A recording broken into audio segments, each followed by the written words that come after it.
Şöyle 5 kilo var herhalde. Bakın şöyle. Ne kadar şöyle bir çekelim önce. Şöyle bir şeytan kantarım var benim. Ne kadarmış? Ay kolum. Dediğim gibi vallahi kantar gibiyim. Tam 5 kilo şeftali var burada. Yıkayalım bakalım şeftalilerimizi. Böyle.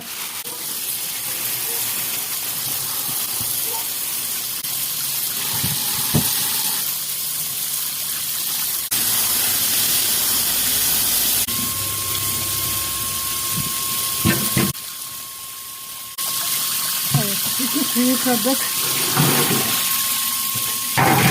Bir daha yıkayalım ki yeter. Son olsun. Hadi Bismillahirrahmanirrahim. Başlıyoruz reçelimizi hazırlamaya. Şöyle bir tas döktüm. Bu da ikinci tas. Şeker döküyorum. Su döküyoruz. Bir tas. Ve ikinci tas. 2 tas da şöyle su döktüm. Şimdi yakalım ateşimizi. Şöyle dolduralım altına odunları. Tahta parçalarını yani odunla değil de. Şimdi dolduralım altına kağıttır. Koyalım ki çabucak yansın. Haydi bakalım. Başlıyoruz reçelimizi yapmaya. Yan bakalım sen. Hadi bakalım. Yanmaya başladı ateşimiz. Bir kaynasın şerbetimiz. Ateşimiz yanarken biz de şeftalilerimizi doğrayacağız. Bakın yumuşadılar. 3 tane fire verdik. Yedik. Artı iyi olanlardan da 2 tane ayırdık. Şöyle kabuklarını soyuyoruz. Zaten iyiden olgunlar. Bakın bu şekilde. Çürüğünü çarığını ayıracağız. Kabuklarını soyup hemen bunları ne yapıyoruz? Doğrayacağız şöyle bak. Çok da küçücük olmasın çünkü çok yumuşak ya dağılır. Şöyle bir karar kafama göre doğruyorum. Bak. Bu şekilde. Bu şekilde doğrayacağım. Sonuncuyu da hemen hazırlıyorum.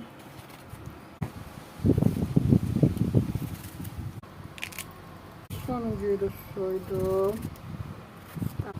İri iri. Bu da hazır.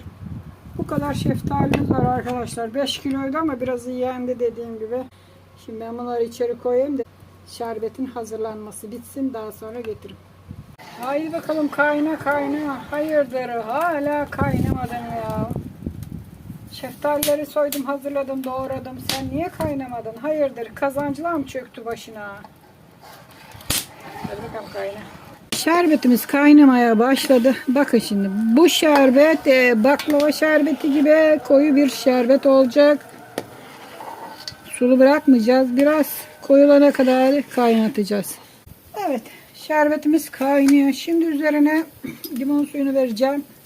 Şöyle 1 ve 2 kaşık koyacağım ki şekerlenmesin. Kış için saklayacağız ya. Bir çimdik de tuz. Neden? Şeytan karışmasın diye. Tuzu da ilave ettik. Devam etsin kaynamaya. Şöyle üzerinde biriken köpüğünü alıyoruz. Kaynasın bakalım.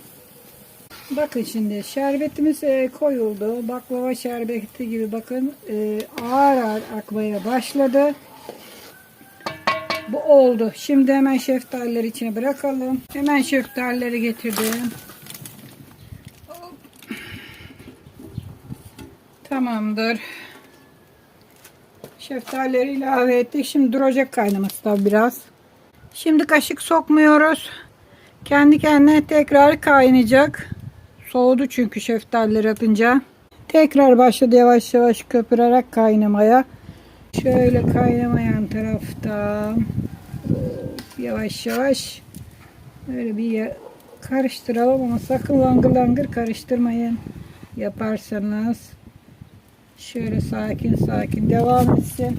Şu köpükleri alacağım. Bak şurada şu köpükler var ya. Bunlar acı yapar. Bunları böyle acık acık alın. Şöyle usul usul, kibar kibar kıyıdan hemen alacaksınız. Azıcık daha kaynasın bakalım. Alalım yine. Dediğim gibi usul usul şu kenara kaçan bakın sarı köpükler var ya, bunları alıyoruz. Devam etsin kaynamaya. Rengi çok güzel olmaya başladı bile.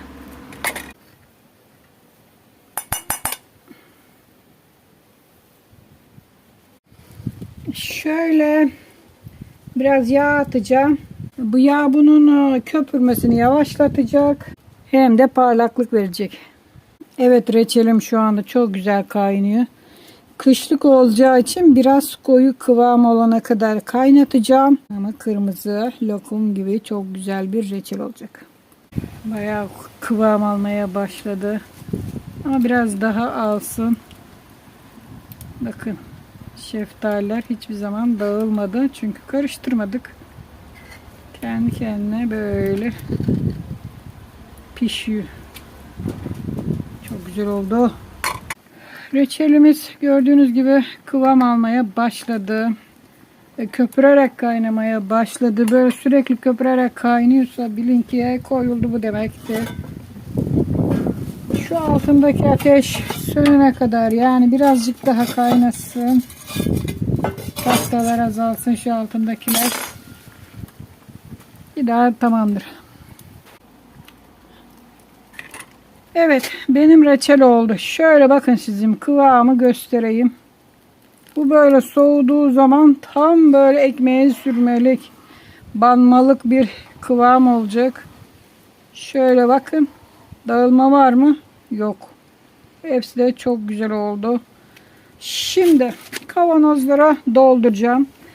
Bu 5 kiloydu. Birazını yedik daha önce, dediğim gibi. 4 kilo falan kaldı. Tahminen benim hesaba göre 4 kavanoz çıkacak. Bakalım, bir ölçek koyalım. Şimdi birazcık böyle alt kısımlara tanelilerden koyuyorum. Sonra şerbetinden, ne olursa artık böyle dolduracağız. Biraz suyundan, biraz tanelerinden şöyle karışık bir şekilde dolduracağız. Şöyle. Reçelleri doldurdum. Çok azı tencerede kaldı. Şimdi hemen kapatalım ki soğumadan. Kapaklar tutsun. Kapaklarımız sıfır. Mümkün olduğunca sıfır kapak kullanın ki bozulmasın. Yaptığınız emekler ziyan olmasın. Şöyle var gücünüzü sıkın. Öf.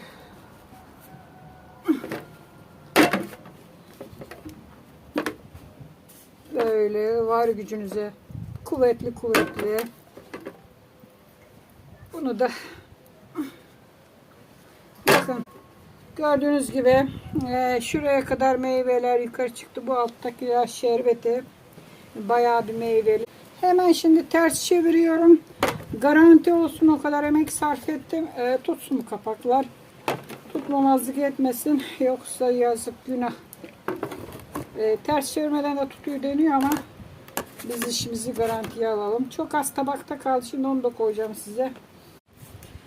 Evet, reçelimi doldurdum. Birer kiloluk 3 tane reçel çıktı. 3 kilo. Yani 5 kiloydu şeftaliler. Biraz yendi. Kaldı 4 kilo. Bize de reçel olarak 3 kilo reçel geri döndü. Bu da kalanı şu kadarcık tabakta kaldı. Şöyle gösterelim. Şöyle kıvamını bakın, durunca nasıl koyulduğunu.